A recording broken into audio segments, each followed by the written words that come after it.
apa kabarnya hari ini? Baik, Pak. Kabar baik ya. Semangat pagi. Pagi, luar biasa. Semoga juga pembelajaran kita hari ini luar biasa ya. Sebelum kita memulai pembelajaran hari ini, alangkah baiknya kita berdoa terlebih dahulu ya. Pada ketua kelas ya, silakan dipimpin doanya. Teman-teman, sebelum kita mulai pembelajaran kita pada pagi hari ini, alangkah baiknya kita berdoa untuk agama dan kita masing-masing. Berdoa dimulai.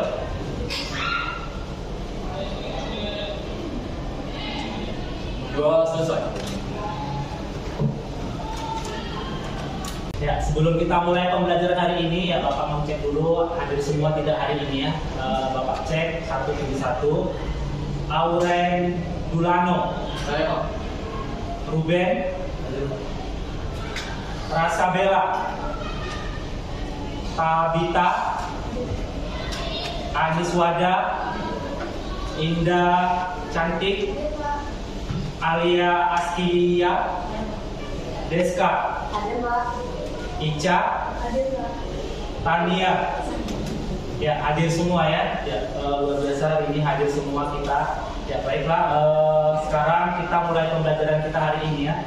Nah sebelum kita mulai ya, Bapak mau tanya dulu, masih ingat nggak pembelajaran kita minggu lalu tentang algoritma? Ya masih ingat. Ya, coba satu orang tunjuk tangan, sebutkan namanya. Apa itu algoritma? Ya silakan. Ya silakan. Nama saya Aisyah Dewa. Di sini saya akan menjelaskan apa itu algoritma. Algoritma adalah suatu metode atau rencana struktur untuk menyelesaikan masalah. Oke, yang bagus sekali ya. Ya ada yang lain? Ya ada lagi yang lain? Ya apa itu algoritma? Ya silakan. Tunjuk tangan. Saya, Pak. Ya silakan. Perkenalkan, nama saya Tania Renata Pranjikan. Menurut saya algoritma adalah langkah-langkah yang sistematis untuk menyelesaikan sebuah masalah. Iya, bagus sekali ya. Berarti masih ingat ya pelajaran kita minggu lalu, bagus semua ya. Itu algoritma, itu langkah-langkah atau proses untuk menyelesaikan masalah. Nah, karena minggu lalu kita sudah bahas algoritma, nah sekarang kita akan belajar tentang pemrogramannya. Nah, sebelum kita bahas tentang pemrograman ini, ada yang tahu nggak apa itu program? Kenapa kita harus belajar program? Apa sih manfaat program itu? Ya, kira-kira program itu apa menurut kalian? Ya, silakan tunjuk tangan. Ya, menurut kalian apa itu program? Saya Pak. Ya, silakan. Perkenalkan, saya Pak Sinabela. Yang saya mengerti mengenai program adalah instruksi atau bahasa komputer yang dimana itu digunakan dalam menyelesaikan suatu masalah, Pak. Ya, bagus sekali ya. Ya. Jadi instruksi yaitu sebuah bahasa pemrograman yang dapat diimplementasikan dalam sebuah komputer. Ya, bagus sekali. Ya, ada lagi yang lain tentang apa itu program? Ada? Ya, silakan. Tadi disebut kemarinnya apa itu program, yaitu struktur atau program yang dapat dimengerti oleh komputer. Nah, ada lagi yang lain. Apa itu program? Ya, silakan. Atau Bapak panggil satu-satu nih. Ya, yuk, silakan.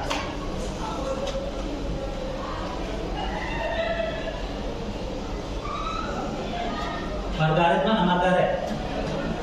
Ya silakan. Apa itu program?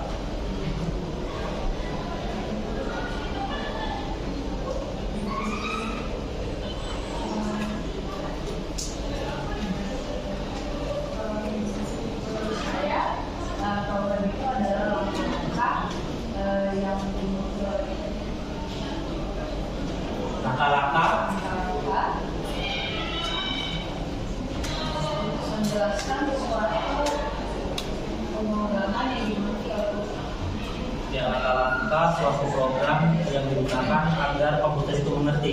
Iya. Oke, ya bagus sekali ya. Nah, jadi itu jelas tentang program. Itu adalah program atau itu adalah instruksi atau langkah-langkah untuk membuat sebuah program yang dapat dipahami atau dimengerti dengan menggunakan namanya komputer. Sebagai benda-bendanya itu adalah kalian masing-masing.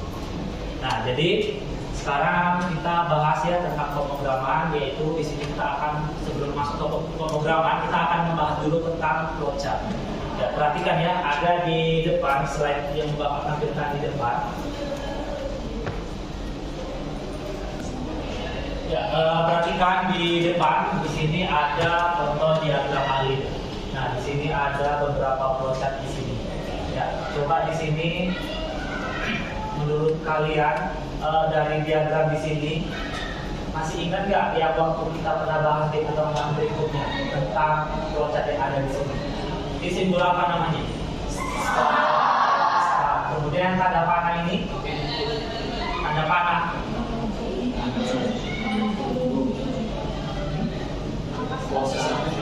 Iya, alur ya atau angkanya yang menunjukkan ke proses berikutnya. Kemudian kemudian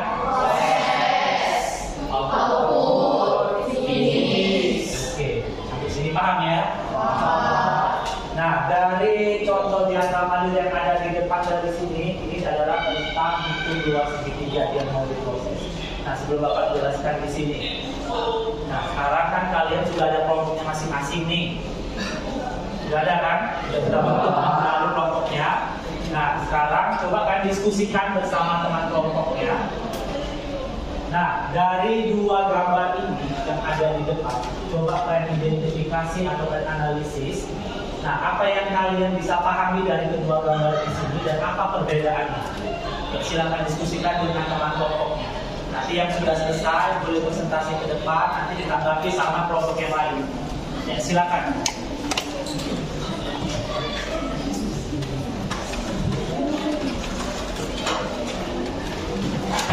Ya, silakan diskusi bersama teman kelompok. Ya, waktunya Bapak kasih 5 menit ya.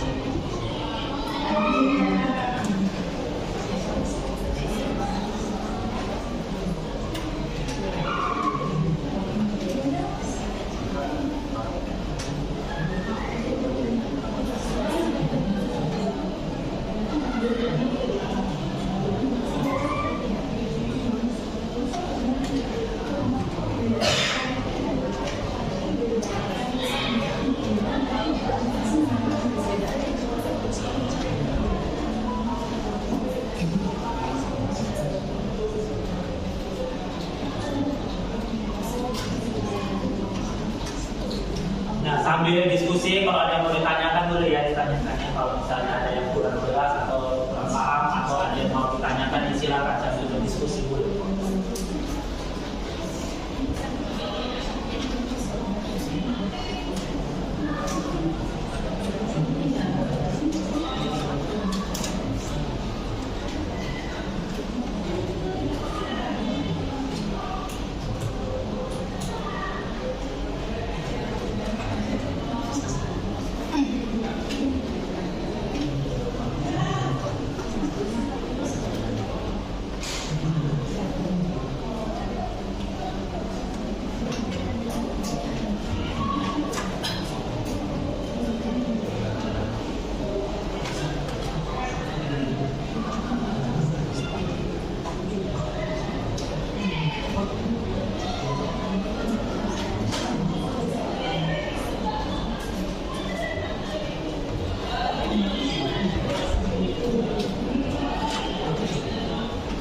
Ya, waktunya 2 menit lagi ya.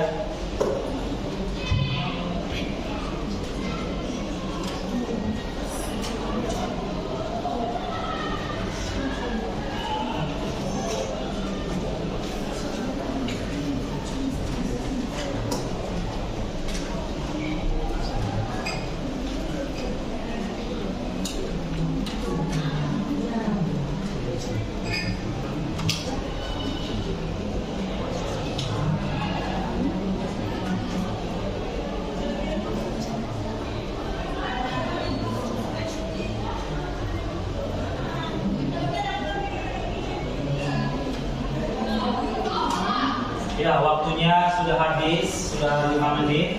Nah, coba dari kelompok 1 sampai dengan kelompok 4.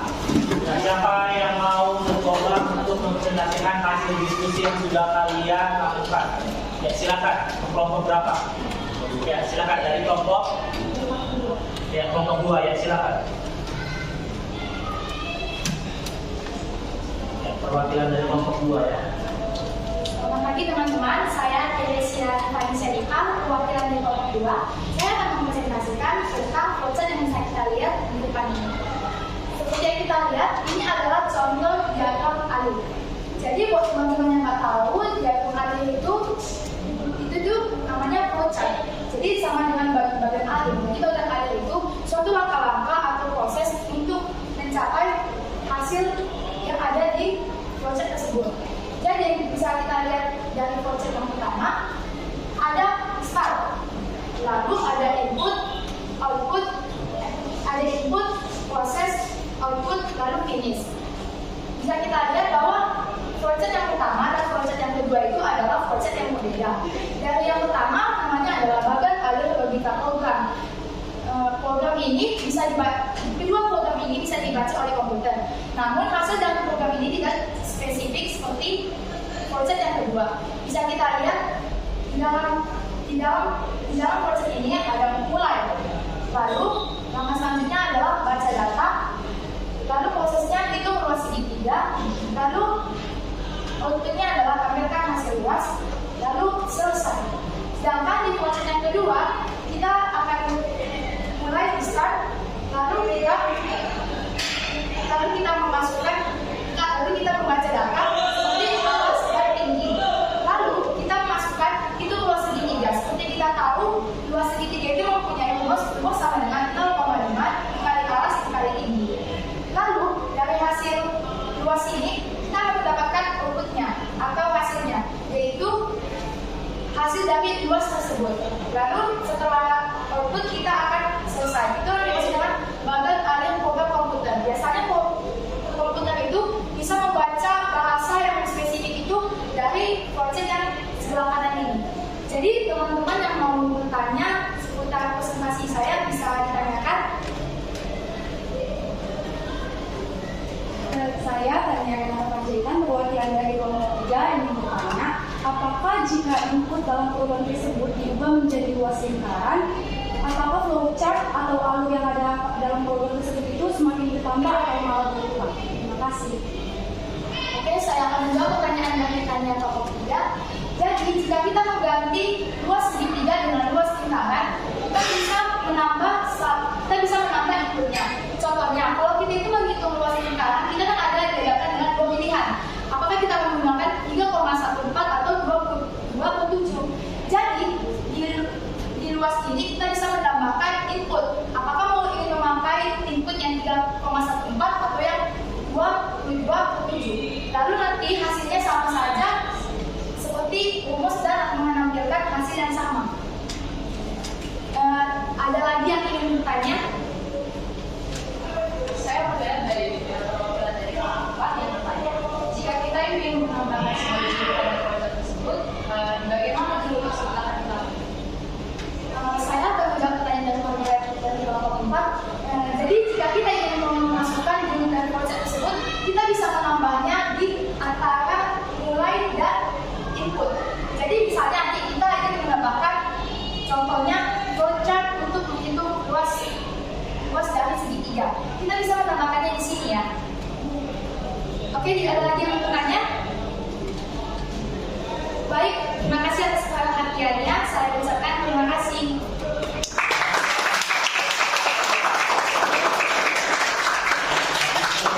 Dari kelompok 2 sudah menjelaskan secara detail tentang gambar yang ada tampilkan di slide di depan. Luar biasa ya. Ya, berarti kan sudah paham di sini tentang yang namanya diagram alur yang luar biasa. Nah, ini kan masih dasarnya nih, kan programnya belum ada kan? Nah, ini programnya kita akan implementasikan ke dalam bahasa C++. Nah, jadi nanti kalian akan menggunakan bahasa C++ untuk menghitung luas setengah alas kami ini, yaitu luas dari segitiganya, yaitu menggunakan bahasa pemrograman yang sudah ada kita sepakati bersama, yaitu bahasa C++. Nah, kemudian dari temannya tadi yang sudah tampil di sini, ada yang mau ditanyakan lagi? Ada? Tidak ada? Kalau tidak ada, kita lanjut. Ya, kemudian, oke, kita sudah paham. Nah, kemudian untuk kelompok berikutnya, siapa lagi yang mau tampil? Silakan. Ya, silakan. Tadi kelompok 2 udah perwakilannya. Jadi kelompok berapa lagi?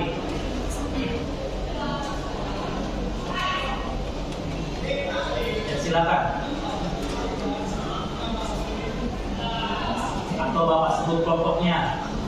Atau siapa yang mau, Pak, saya perwakilan dari kelompok 1 atau kelompok 3 atau kelompok 4, ya silakan. Masa Bapak tunjuk dari kelompok mana yang sudah merasa dirinya siap, hasil diskusinya tadi luar biasa, silakan.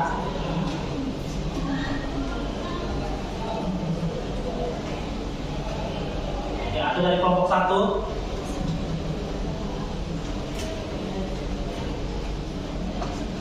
Kelompok 3. Kelompok 4.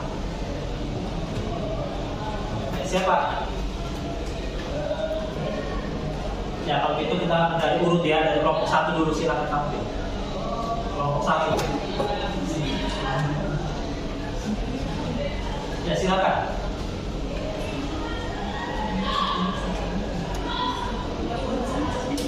Udah cepat, kelompok 1. Nanti waktunya nggak cukup.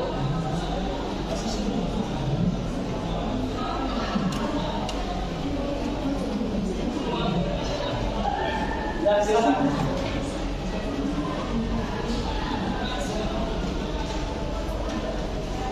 Oke, selamat pagi teman-teman. Perkenalkan, saya Denis Lubis dari perwakilan dari kelompok 1. Di sini saya akan menjelaskan cara kerja dari diagram alir. Yang pertama, langkah pertama itu ada start, lalu langkah kedua itu adalah input, memasukkan data-data atau membaca data. Yang ketiga itu ada namanya proses. Di situ terjadinya proses untuk menghasilkan atau menampilkan hasilnya. Untuk yang keempat yaitu namanya output, yaitu menampilkan hasil dari hitung luas segitiga. Yang kelima itu lalu finish.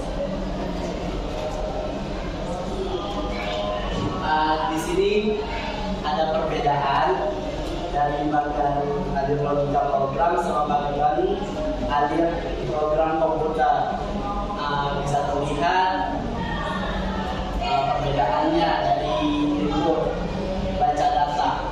Di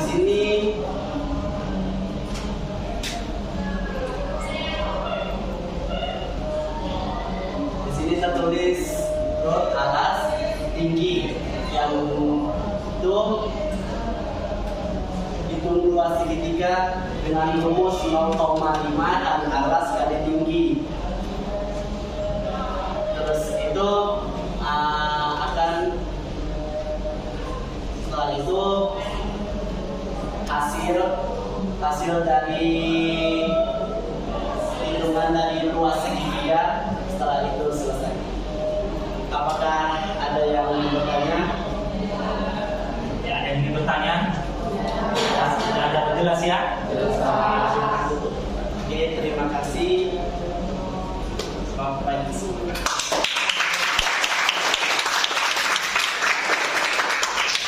Keluarga saya sudah tampil semua kelompoknya. Nah, jadi sekarang berhubung juga waktu bisa kita pada pelajaran hari ini. Nah, jadi sebelum Bapak tutup di sini, ada yang mau menyimpulkan tentang pembelajaran kita hari ini? Ya, silakan. Baik, selamat pagi teman-teman semua. Di sini saya ingin menyimpulkan mengenai materi kita pada hari ini, di mana seperti kita tahu bahwasanya ketika kita ingin membuat pemrograman atau algoritma, kita terlebih dahulu harus mengetahui yang namanya diagram alit atau bisa disebut dengan flowchart. Flowchart ini apa teman-teman? Flowchart ini adalah langkah-langkah atau urutan yang kita lakukan dalam menginput suatu bahasa ke dalam suatu komputer. Di mana flowchart ini terdiri dari yang pertama adalah start, kemudian memasukkan bukan start, jadi kita start, kemudian ini adalah proses yang akan dilalui, kemudian input, selanjutnya inilah prosesnya, kemudian ini adalah hasilnya, dan ini adalah akhirnya. Kalau misalnya kita bilang implementasinya dalam kehidupan sehari-hari itu seperti teman-teman bangun pagi, gosok gigi, sarapan, itulah dia bagian-bagiannya. Namun yang bisa dibaca oleh komputer itu adalah seperti ini teman-teman. Ini adalah brainwave atau logika kita. Kita berpikir seperti inilah bagian-bagian dalam untuk karena ini yang bisa dibaca oleh komputer itu adalah seperti ini teman-teman. Nanti pada saat ini kan dia bisa dibaca oleh komputer. Namun yang kita lakukan pada saat melakukan pemrograman adalah di C++. Di C++ itulah pemrograman akan berjalan. Nah, contohnya aja tuh seperti ini.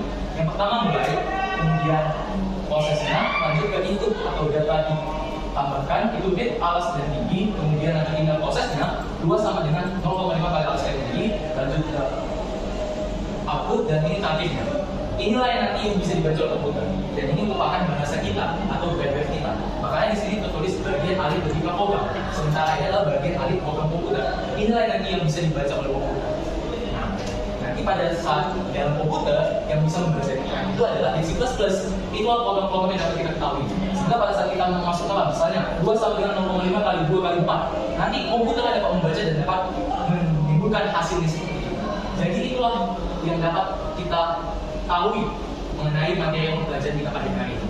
Sekian dari saya, terima kasih. Sudah sekali ya kesimpulan dari teman kita. Nah, ada lagi yang masih kesimpulan tentang pembelajaran kita hari ini? Ada? Tidak ada ya, kalau tidak ada. Nah, jadi dari kesimpulan dari teman kita tentang pembelajaran kita hari ini. Ya, tadi kita dari teman kalian mulai dari sekolah, bangun tidur, kemudian mandi, sarapan, pakaian, dan terus berangkat ke sekolah. Sehingga dari sini itu juga langkah-langkah tentang algoritma, langkah-langkah atau proses dan kemarin. Kemudian itu bisa diimplementasikan di sini. Nah, kemudian agar bisa dibaca oleh program, kita implementasikan ke program komputernya. Kemudian kita jalankan atau kita implementasikan lagi ke dalam bahasa pemrogramannya. Nah, bahasa pemrograman itu banyak ya, ada C++, ada Python, Java dan lain sebagainya. Tapi yang kita gunakan di sini adalah C++. Ya, sampai di sini. Sebelum Bapak tutup, ada pertanyaan? Tidak ada? Oke, kalau tidak ada, ya kita tutup pembelajaran hari ini. Ya, sebelum kita tutup, alangkah baik kita berdoa terlebih dahulu ya kepada ketua kelas. Ya, silakan ikuti doanya. Baiklah teman-teman, sebelum kita mengakhiri pembelajaran kita pada pagi hari ini, alangkah baiknya kita berdoa ke agama dan pembelajaran kita masing-masing. Berdoa dimulai.